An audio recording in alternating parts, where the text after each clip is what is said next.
हम्म चलो बाद में देखेंगे इसको। ठीक है, सोच लेना। पूरी करानी है, पूरी करानी है, पूरी करा दूंगा। कुछ करानी है, कुछ करा दूंगा। ठीक है, कल जैन धर्म के बारे में करा दिया था, कितना कराया था? क्लास 2 थी जैन धर्म की या क्लास 1? क्लास 2 थी, है ना? आप इनसे पिछला लिख लेना। ठीक है, इसके नोट्स, हाँ भेज दूँ, नोट्स भेज दूंगा। ठीक है, ग्रुप में भेज दिया जाए।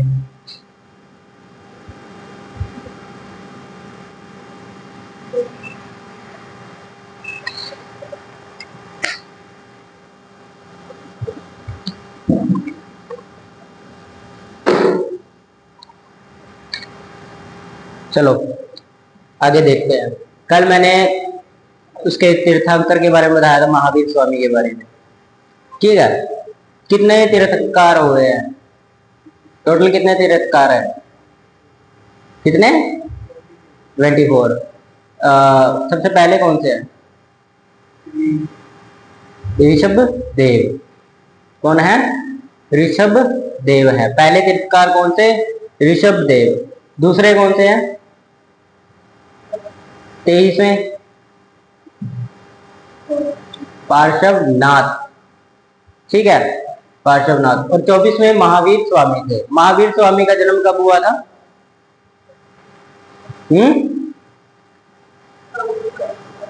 540 ईसा पूर्व में। लिखा नहीं है? लिखा है। कहा? वैशाली में। वैशाली के वैशाली नदी के तट के ऊपर, तट के पास कुंडग्राम एक गांव है, उसके उस गांव में उसका जन्म हुआ था। ठीक है, उसकी माता का क्या नाम था? उसके पिता का? सिद्धार्थ था। ठीक है, उसकी उसकी पत्नी का नाम यशोदा। उसकी जो आगे पुत्री थी, ठीक है, उसका नाम प्रिय दर्शनी था। ठीक है, उनको ज्ञान की प्राप्ति कौन सी जगह हुई थी?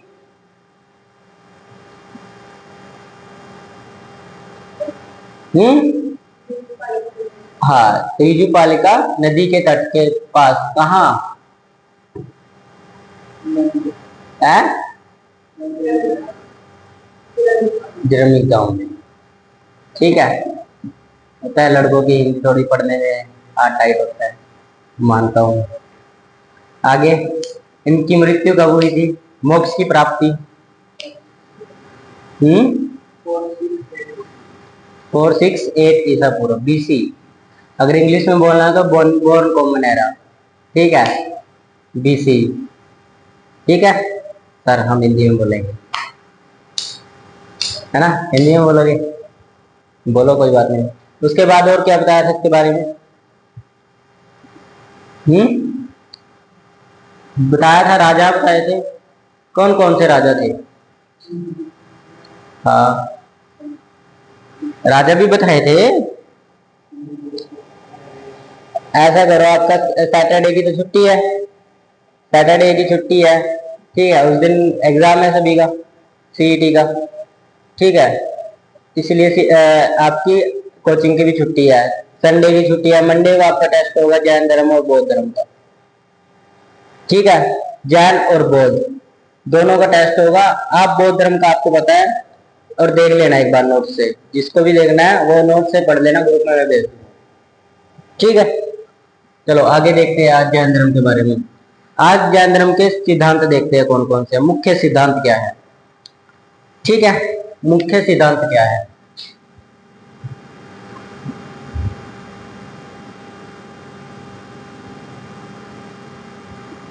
मुख्य सिद्धांत, पहला सिद्धांत है अहिंसा, नॉन वायलेंस।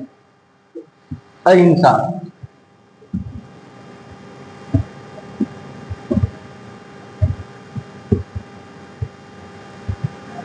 Non violence. ठीक है, किसी भी जीव किसी भी जीव को नहीं मारना। ठीक है, वचन और कर्म, कष्ट नहीं करना, किसी को कष्ट नहीं पहुंचाना। ठीक है, मन से नहीं तोड़ना, किसी का बुरा नहीं करना, लड़ाई झगड़ा नहीं करना अपने। ठीक है, मतलब एक तरह से हिंसा नहीं करनी है, अहिंसा के मार्ग पर चलो, लड़ाई झगड़ा किसी को नहीं, उन्होंने जैसे कीड़े मकोड़े मारना उनको भी नहीं मारना, ठीक है। लेकिन लोग तो आजकल पूरा मुर्गा ही खा जाते हैं, आते हैं ना, तो वही चीजें हैं, वो चीजें नहीं करनी, ठीक है। उसके बाद दूसरा आपका, दूसरा इसका सिद्धांत है सत्य, ट्रुथ, हमेशा सच बोलना, ट्रुथ, ठीक है, हमेशा सच बोलना, अपने वचनों का प्रयोग करना, यानी कि सच बोलना हमेशा, अपने जो भी आप वचन दो उसका पूरा करना, ठीक है। लेकिन लड़कों के ये तो वचन एक तरह से हो जाता होता है, क्यों होता है ना, वादा करते हैं हम तुम्हारा साथ जिंदगी भर निभाएंगे, देखो कोई नहीं निभाता, ठीक है, मरने के बाद इंसान को अकेला ही जाना होता है ना। तो वही चीज है, लोग कहते हैं जिंदगी एक बार मिलती है, जिंदगी तो रोज मिल ही रही है, हर नई सुबह उठोगे, आज नहीं पढ़ा कोई दिक्कत नहीं, कल से तैयारी शुरू कर सकते हो ना, लेकिन मौत एक बार मिलेगी, एक बार सोएगा इंसान दोबारा नहीं उठेगा, ठीक है। अरे एक बार मौत आ गई तो दोबारा आएगी, दोबारा भी मौत आएगी, एक बार आ गई तो मौत तो एक बार मिलती है, जिंदगी तो हर रोज मिल रही है ना जिंदगी। अगर आप उसी रात को सोते सोते ही रह जाओ, सारे उम्र सोते ही रह जाओ, तो मृत्यु आएगी, मतलब उसके बाद वही जिंदगी है, नहीं है। लोग कहते हैं 7 जन्म मिलेंगे, 7 जन्म तो तब पता चलेगा जब कोई बताएगा कि मुझे 7वां जन्म भी मिला है, पता है किसी को कभी मिला है, किसी को भी नहीं मिला, तो फिर यही जन्म है, यही सब कुछ करना है, ठीक है। कोई ये नहीं पता, कोई मरेगा उसके बाद नया जन्म लेगा नहीं लेगा, किसी को क्या पता, ये तो सब सेकेंडरी है, प्राइमरी तो देखो ना पहले क्या है, आपका ये जीवन है, इसको सक्सेस करो, ठीक है। इसमें हम चाहे नाम को मान लो, इसी में 7 जन्म जी लो हमने, तो क्या देखना है। इसीलिए कहते हैं कि डेली अगर आपको आज लग रहा है मेरे से नहीं होगा, कल से शुरू कर दो, कोई दिक्कत नहीं है उसमें क्या। कई बार सोच लेते हैं यार अब तो टाइम निकल चुका है, अब कुछ नहीं बनेगा, कहीं सोच लेते हैं ना इसका अब कुछ नहीं बनने वाला, छोड़ परे यार, अब तो झाड़ी मेहनत में ध्यान देते हैं, कुछ पैसा कमा लेंगे, अपना काम कर लेते हैं। नहीं, आप आज तैयारी कर रहे हो ना, तो आपके पास कल का दिन भी है यार, कल भी तैयारी कर सकते हो, ठीक है। आज से शुरू कर दो तैयारी करना, कुछ टाइम तो बचा है, पेपर में चाहे 5 दिन बचो, 5 दिन तो बचे है ना, उस दिन से सारी तैयारी शुरू कर दो। और अगली बार ये थोड़ी ना एक एग्जाम देने से आपका हो जाएगी, जिंदगी खत्म हो जाएगी, लाइफ खत्म हो जाएगी, तो दूसरा एग्जाम दो कोई हो, ठीक है। कभी ये नहीं सोचना मेरा ये नहीं हो रहा तो कोई नहीं होगा मेरा, एक नहीं हो रहा तो दूसरा, दूसरा नहीं हो रहा तो तीसरा, ठीक है। अब तीसरा भी नहीं हो रहा तो फिर बिजनेस चले जाओ आप, जरूरी थोड़ी ना नौकरी, कैप्टन नौकरी के लिए ना भी बने हो सकता है ना ऐसा। तो कभी निराश नहीं होना कि हाँ मुझे नौकरी नहीं लग रही है, कोई दिक्कत नहीं है, नौकरी नहीं लग रही तो बिजनेस करेंगे, ठीक है ना, निराश नहीं होना।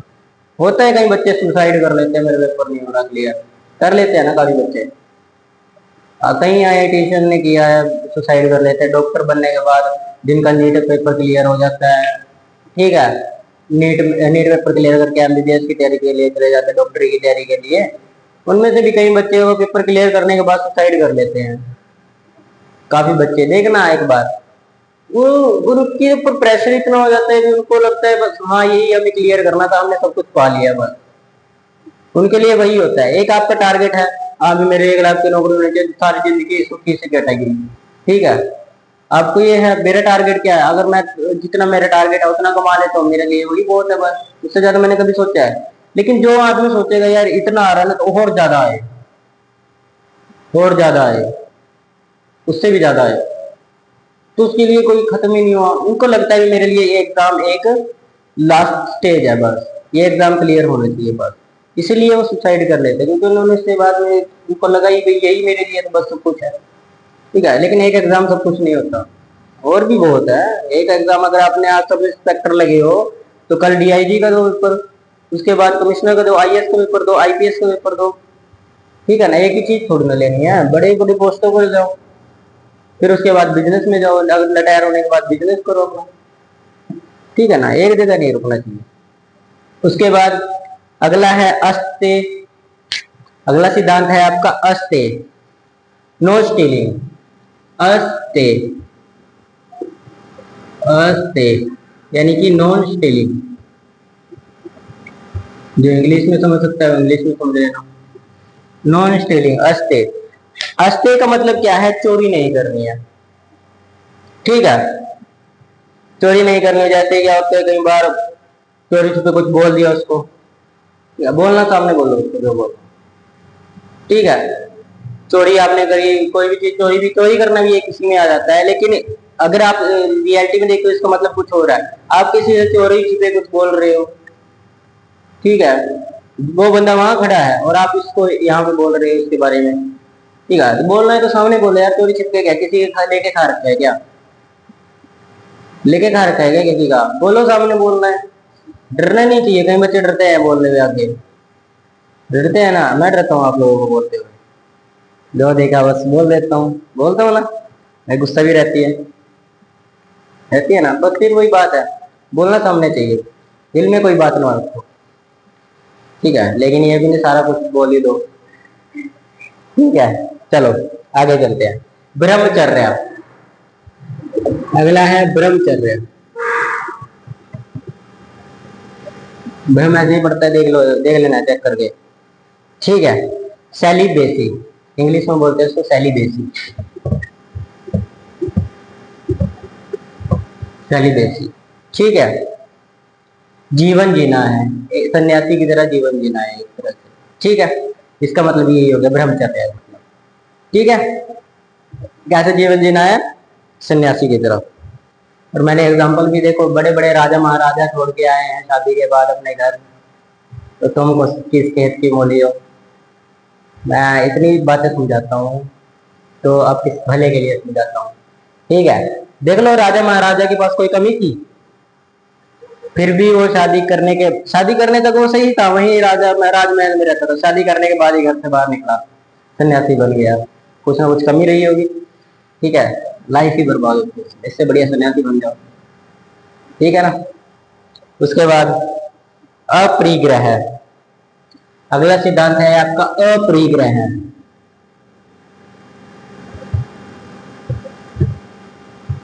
अपरिग्रह, नॉन पोजेशन, नॉन पोजेशन। आज नहीं रिकॉर्डिंग करेगी वो। भौतिक वस्तु का त्याग कर दो जो फिजिकल है आपके पास, ठीक है। जिनसे आपको लगे इच्छा पैदा हो किसी चीज के बारे में, मतलब मन इच्छा कर रहा है ना जिस चीज की, उसको छोड़ दो। जिस चीज की मन इच्छा करे, जिस दिन इसने मन ने इच्छा करनी बंद कर दी ना किसी चीज की, समझो खत्म है बस। फिर आप मोक्ष, आपका मन एक तरह स्थिर हो गया, आप मन कंट्रोल करने लग गए अपनी। लेकिन अभी आपका मन आपको कंट्रोल करता है ना। देखो ये लाइफ, आप जो जिस एज में हो, इस एज में रंगीन दुनिया अच्छी लगती है, कलरफुल दुनिया, ठीक है। लड़कों को लड़कियां अच्छी लगती हैं और लड़कियों को लड़के अच्छे लगते हैं। कहीं होता है, देखो कहीं काफी का होता है, काफी का मन नहीं होता, काफी का होता है। लेकिन ये अमूमन ये एज ऐसी ही है, ठीक है। यानी कि मन आपका इच्छा कर रहा है, 25 साल बाद आपकी इच्छा करेगा कि नौकरी हो जाए, नौकरी हो जाए, आपकी इच्छा कर रहा है। लेकिन लगे यार नहीं यार, नौकरी छोड़ यार, नौकरी में कुछ नहीं रखता, हम तो कुछ और करेंगे, नहीं करेंगे, कोई मन नहीं कर रहा, तो मतलब समझो आपके कंट्रोल में है मन। अब आप बैठे शाम को किताब लेके, आपने सोचा मन बड़ी बड़ी बातें बता रहा है, अभी यार 10 घंटे पढ़ना है, जो मर्जी हो जाए पेपर क्लियर करना है, 10 घंटे पढ़कर बैठे, पढ़ना शुरू किया, एक अक्षर पढ़ा, अपरिग्रह। थोड़ी देर में पढ़ेंगे, रोटी खा लेते हैं पहले, चले गए रोटी खाने। उसके बाद बैठे, दोबारा पढ़ा, अब तो पढ़ना है जो मर्जी हो जाए। फिर चाय, मम्मी चाय बना लो, दीदी चाय बना लो, चाय पी के फिर पढ़ेंगे। 11 बज गए यार, अब तो सुबह उठ के पढ़ेंगे। देखो मैं आपको तरीका बताता हूँ पढ़ने का। अगर रात को पढ़ना है तो रोटी खाए बिना पढ़ो, और एक टारगेट बना लो, तब तक रोटी नहीं खाऊंगा जब तक ये पेज पूरा नहीं होगा, तब तक रोटी नहीं खाऊंगा जब तक ये बुक कंप्लीट नहीं होगी, बुक का एक चैप्टर कंप्लीट नहीं होगा। अगर आपने करना शुरू कर दिया तो थोड़े बहुत दिनों में आपका मन अपने आप अपने कंट्रोल में आना शुरू हो जाएगा, समझ आया। फिर आपको कोई किसी को कोई फर्क नहीं पड़ेगा, अरे बुआ रूठ गई, रूठ रहने दो, कोई दिक्कत नहीं है, मामा रूठ गए, कोई दिक्कत नहीं है, वो हमसे बात नहीं कर रहा, फिर आपको फर्क नहीं पड़ेगा। और पढ़ना भी नहीं चाहिए यार, फर्क नहीं पड़ना चाहिए किसी से। आज है, आज वो चले गए, कोई दिक्कत नहीं, जिस दिन आप कामयाब हो गए अपना पाएंगे, बोलेंगे यार हम तो वैसे ही चले गए थे, कोई दिक्कत नहीं आया, तुमसे अच्छे इंसान तो हमने देखा ही नहीं, ठीक है ना। तो सब कुछ ऐसे ही होता है, लाइफ है भाई। मैं चाचा ताया सब मतलबी होते हैं ना मतलबी। तो मतलबी है, अभी आपको लगता है हमारे हैं, अपने हैं, अपने भी पराये हो जाते हैं जब आपके ऊपर टाइम बुरा आता है, समझे। सिर्फ टाइम आपका अपना होता है, समझे। उसके बाद जैन धर्म। जैन धर्म के अंदर मुख्य शाखाएं कौन कौन सी है, यानी कि उसके अंदर पार्ट कौन कौन से हैं, ठीक है। जैन धर्म के मुख्य शाखाएं या पार्ट, मुख्य प्रकार, ठीक है, कौन कौन से हैं। एक है आपका दिगंबर, पहला है आपका दिगंबर, दिगंबर, ठीक है। म का उनकी बिंदी है, ठीक है, म के लिए है, यहां भी लिख सकते हो म छोटा, क्योंकि मैंने आ डाल दिया तो म नहीं डाला, इसलिए मैंने अ उनकी बिंदी लगा दी थी, ठीक है। दिबांगर, इसको इंग्लिश में बोलते हैं sky clad, sky clad, English में बोलते हैं इसको स्काई क्लैड, ठीक है। इसमें क्या था, स्टार्टिंग में जब शुरू शुरू ये बना था, इसमें जो भी इस धर्म के अंदर जाता था, इस तरीके से अपनाता था, वो वस्त्र नहीं पहन सकता था, कपड़े नहीं डालता था, ठीक है, कपड़े नहीं डालते थे। इसके अंदर क्या था, वस्त्र नहीं पहनते थे, ठीक है, वस्त्र नहीं डालते थे। स्त्रियों को इसमें जाने की अनुमति नहीं थी, स्त्रियों को अनुमति नहीं थी, स्त्रियों को अनुमति नहीं थी। और ये कठोर तपस्या करते थे, कठोर तपस्या करते थे, ठीक है। क्या करते थे, कठोर तपस्या, ठीक है, कठोर तपस्या करते थे। ये था आपका दिगंबर के बारे में। अब देखते हैं इससे अगला, जो इसका दूसरा पार्ट था, ठीक है। आप तो इसमें कपड़े डालते हैं, व्हाइट कलर के कपड़े डालते हैं अब तो इसमें, लेकिन पहले जब ये स्टार्टिंग में आया था, स्टार्टिंग में इसका प्रचलित होना शुरू हुआ था, तब ये इसके अंदर कपड़े नहीं डाल सकते थे, दिगंबर थे, ठीक है। वैसे ही बौद्ध धर्म के बारे में बताया था मैंने, बौद्ध धर्म के अंदर घर गृहस्थी में भी रह सकते थे लोग, और घर गृहस्थी में जो रहते थे उसको उपवास बोलते थे, और जो अपना अलग से सन्यासी रहते थे उनको कुछ और बोलते थे, बताया था ना सारा बौद्ध धर्म के अंदर। तो वही चीजें हैं इसमें। तो अगला दूसरा पार्ट है इसका श्वेतांबर, श्वेतांबर, ठीक है।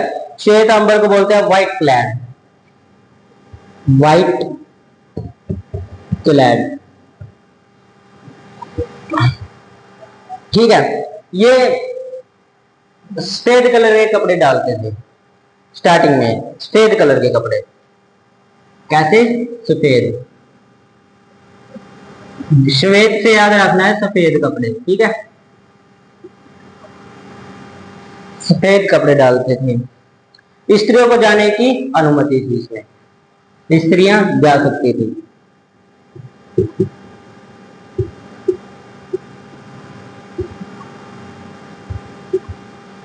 स्त्रियों को अनुमति थी, ठीक है। और अगर इसकी कंपैरिजन की जाए दिगंबर के साथ, तो इसके अंदर आसान तरह के नियम थे, जिसको हिंदी में बोलेंगे तो सरल नियम थे, सरल नियम, इसके बिल्कुल सरल नियम थे। जैन धर्म को अपनाओ, जैसे इंसान रहते हैं वैसे आप लोग आराम से, ना कठोर तपस्या की जरूरत ना कुछ। लेकिन दिगंबर में क्या था, आप लोगों को कठोर तपस्या करनी पड़ती थी, जैसे ऋषि मुनि करते थे, बैठे रहते थे, करते रहते थे, बोलते रहते थे, ऐसे आपको करना था, ठीक है। यानी कि इसके सरल थे, करनी तपस्या करो, नहीं करनी मत करो, कोई दिक्कत नहीं, इसमें मोक्ष की प्राप्ति ऐसी हो जाएगी। लेकिन वही बात आती है, ना तो किसी कीड़े को मारो, ना किसी पे अत्याचार करो, ना किसी के साथ झगड़ा करो, ना मतलब उसके साथ कुछ ज्यादा भेदभाव, लड़ाई झगड़ा नहीं करना। इसीलिए देखना, जैनिज्म जितने भी स्कूल है ना, जितने भी जैनिज्म स्कूल है, उनके अंदर ना तो नीची जाति मानी जाती है, ना ऊपर जाति मानी जाती है। जहां टीचर बैठ के खाता है वही बच्चे बैठ के खाते हैं, समझ आया। आजकल के अपने सरकारी स्कूलों में देख लेना जाके, अपने सरकारी स्कूलों में बच्चों को टाइट पे बिठा के खाना खिलाएंगे, ठीक है, और टीचर टेबल में बैठ के खाना खाएंगे, और टीचर का खाना गरम गरम गर्मा गर्म होगा, और बिल्कुल अच्छा खाना होगा, लेकिन वही स्टूडेंट वो खाना देखना आप कैसा होगा। लेकिन जैनिज्म जितने स्कूल है ना, जैनिज्म स्कूल सबसे बेस्ट स्कूल होते हैं।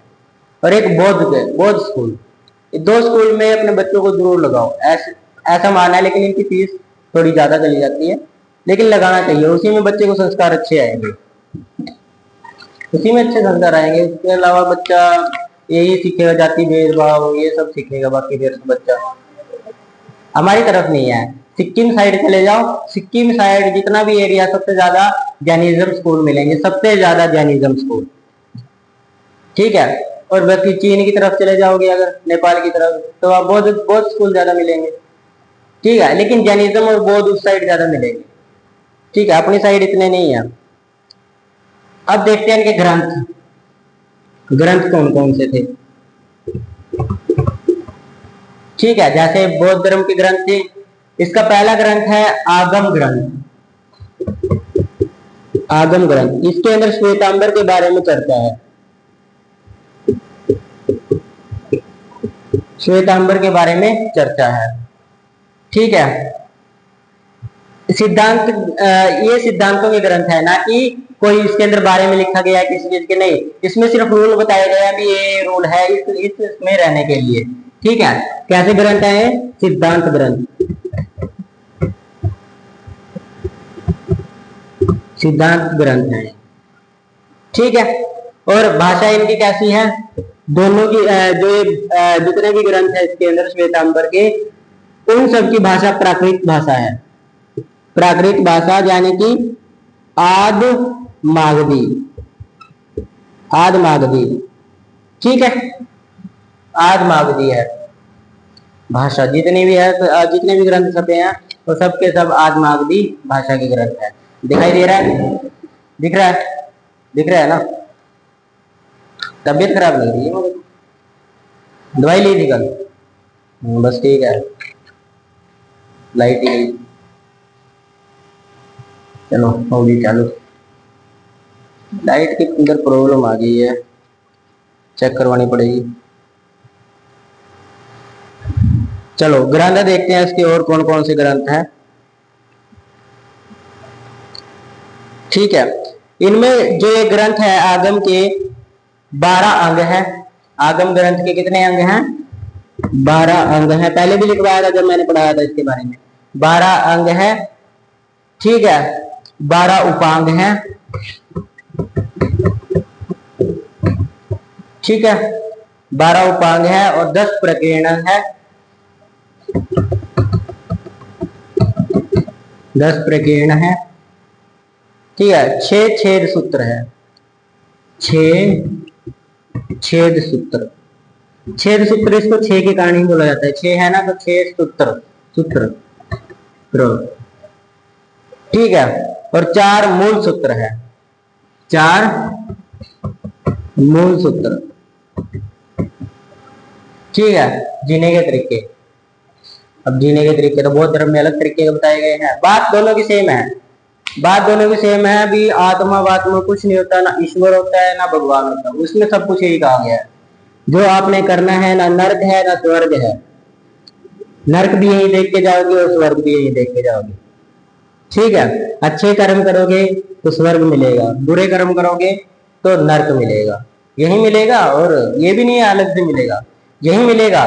आप देखना, आज अगर आप किसी का गलत कर रहे हो, बुरा कर रहे हो किसी के साथ, तो वो 10 साल बाद आपको के साथ भी बुरा होगा, और शायद उससे ज्यादा बुरा हो, ठीक है। लेकिन आज आप किसी के साथ अच्छा कर्म कर रहे हो, ठीक है, किसी भूखे को खाना खिला रहे हो, ठीक है, किसी बच्चे का भला कर रहे हो, उसका भविष्य बना रहे हो, तो आगे चल के 10-12 साल बाद भगवान भी आपको देगा। तो वही चीजें है, नर्क स्वर्ग यही देखना है। कई बार होता है ना, बड़ा आदमी था, काफी ऊंचाई तक गया और झटके में नीचे गिर गया, खाने पीने के लाले हो गए, तो कहीं ना कहीं उसने तांडव किया था ऊपर, कुछ ना कुछ गलत किया था वहां पे, इसीलिए उसके पास खाने के लाले हो गए ना। और एक इंसान की बात ऐसी भी सुनने को मिलेगी, उसने गरीब होकर भी अपने घर में दाने ना होकर दूसरे को खाना खिलाया, 10-12 साल बाद वो ऊंचाई पे पहुंच गया, इतना अमीर बन गया, खाने के गोदाम है खुद के। सुनने को ऐसी ऐसी कहानियां बहुत मिलती है, क्योंकि उसने अच्छे कर्म किए थे। अपने घर में खाना ना हो, दूसरे को खाना फिर भूखे को दे दो, ठीक है, अपना खाना दूसरे को दे दो तो इतना अच्छा कर्म है, पूछो मत। किसी को खाना खिलाना तो बहुत बड़ा कर्म है, समझे ना। अब आप किसी का खाना छीन लो तो वो तो बुरा ही कर्म है, उसको बेचारे को खुद खाने को नहीं है, तुम और भिखारी बन रहे हो, उससे छीन रहे हो। ठीक है ना। अब आगे देखते हैं। 12 ग्रंथ आपको बढ़ा दिए मैंने, कौन कौन से होते हैं। इसके अंदर चंद्रगुप्त के शासनकाल का था। ठीक है, ये टाइम कब था? चंद्रगुप्त काल, चंद्रगुप्त मौर्य का काल। इसमें ना मेरे को पता है इस रूम में गर्मी ज्यादा हो रही है, मैंने इनको कई बार बोला है आप उस रूम में बैठा करो, मेरे को भी गर्मी लग रही है यहाँ पे। नहीं हो रही है यहाँ गर्मैश है इसके अंदर। ठीक है, कब का काल है इसमें? चंद्रगुप्त मौर्य काल। ठीक है, और बाकी कल कर लेंगे। ठीक है, वैसे आपका सारा कंप्लीट हो गया है, जितना मैंने कराया है उससे ही ज्यादा आएगा। अरे नहीं, हिस्ट्री थोड़ी ना जैन धर्म कंप्लीट हुआ है, अभी तो 3-4 महीने चलेगी हिस्ट्री। देखो मैं आपको बताता हूँ, आपने पाक ऐतिहासिक काल 2 दिन में किया था, कर लिया। आधे ऐतिहासिक आपने 1-2 दिन में कर लिया था, और जो बाकी प्राचीन हिस्ट्री बचे है ना, प्राचीन इतिहास आपका बचा है, ठीक है, ऐतिहासिक काल, तो आपको 3-4 महीने तक पढ़ना होता है। ऐतिहासिक काल, उसमें 3 तरह की बुक्स आती है 6th क्लास की, एशियंट हिस्ट्री, मेडिवल हिस्ट्री और मॉडर्न हिस्ट्री। हिंदी में बता दो, मैं पढ़ाऊंगा। बुक्स आप पढ़ सकते हो, अपना 6ठी क्लास की बुक ले लो, वो एशियन हिस्ट्री है, 7वीं की ले लो मेडिवल हिस्ट्री है, 8th की ले लो वो मॉडर्न हिस्ट्री है। ठीक है, और अगर वर्ल्ड का भी आपको पढ़ना होता है, वर्ल्ड हिस्ट्री आपकी 9th और 10th की क्लास की बुक होती है। और अगर इन सब बुकों को नहीं पढ़ना है, 11th और 12th की हिस्ट्री की बुक्स पढ़ लो, सारा कंप्लीट हो जाएगा। ठीक है, सारा आ जाएगा, लेकिन 11th और 12th की पढ़नी पड़ेगी, समझ आया। अगर अच्छे से पढ़ोगे तब आपको कोई अलग से कोचिंग की जरूरत नहीं होती +2 के बाद, मैं गारंटेड देता हूँ। अगर स्कूलों में अच्छे से पढ़ा दिया जाए ना, आपको हिस्ट्री पॉलिटी ये सब पढ़ा दिया जाए, आपको पढ़ने की जरूरत ही नहीं कोचिंग की, आप दूसरी कोचिंग खोल के बैठ जाओगे, समझे। लेकिन वही बात पढ़ाते नहीं है स्कूल में, ठीक है ना, पढ़ाया नहीं जाती वो चीज जो चीज आपके काम की है। बाकी पढ़ना